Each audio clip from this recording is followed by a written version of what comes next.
So, I wanted to talk about unsolved mysteries in fiction and how they work to enhance the quality of a story.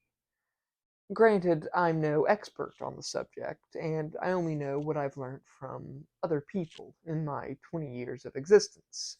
But I think it's something that is worth talking about, and I've been thinking about it a lot recently of these rather fascinating mysteries in fiction. Obviously, I'm a fantasy writer, but I've read a lot of different genres, and there are plenty of works in which mysteries are left unsolved.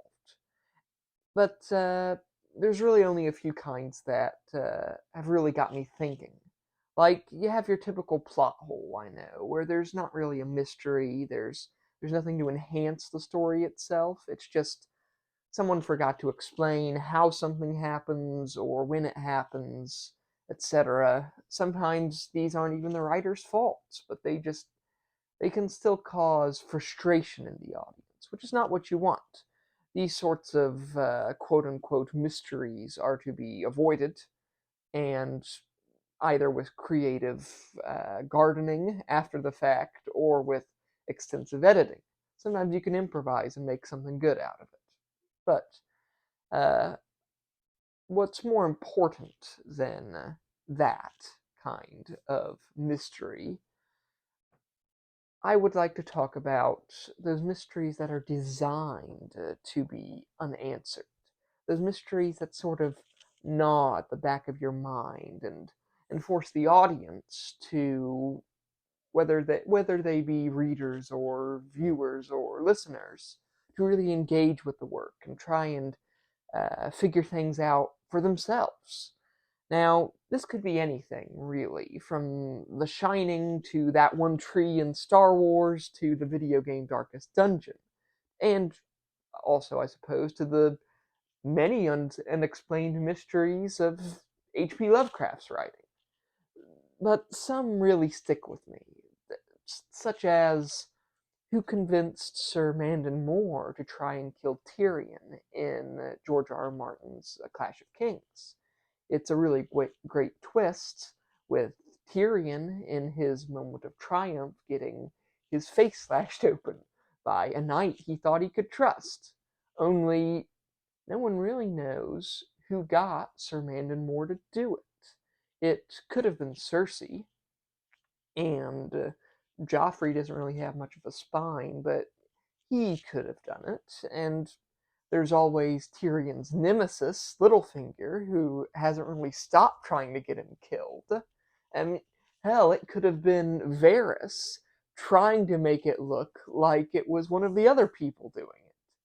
We don't really know, and that's what makes it interesting, and not to mention realistic. Sometimes you don't know the truth of a situation, and sometimes you might be better off not knowing the truth. Uh, which leads me to my second example, which is in J.R.R. Tolkien's The Lord of the Rings, where we learn of the nameless things beneath the earth, beneath the mines of Moria, these ancient and incomprehensible beings, unknown even to the Dark Lord Sauron, who, I must remind you, is an actual fallen angel born pretty much at the dawn of time. So if he doesn't know about these things, then that sounds a little bit like a Lovecraftian horror, if you ask me. Gandalf the White was absolutely not willing to talk about these things, so they must have been pretty scary. Uh, and and that's just it. There's so many great, fascinating mysteries. There's the mystery of the Raven King in Jonathan Strange and Mr. Norrell, which I'll probably have a video on at some point. There's The Booth at the End, Awake, Dark Souls, and Shadow of the Colossus. You have every good detective story, a thousand different horror movies, and like typical Tom Cruise science fiction movie, all leaving things somewhat unclear, leaving mysteries that are murky and that leave just enough room to wonder. I love a good mystery, personally, and if done right, I think they can really add to a story. And I haven't even talked about, the king of leaving things unanswered, and that is David Lynch.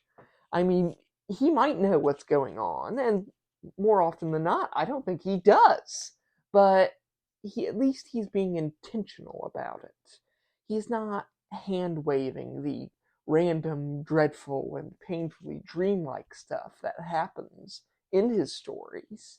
He's not just sort of saying, oh, it's a show, don't worry about it, it doesn't matter.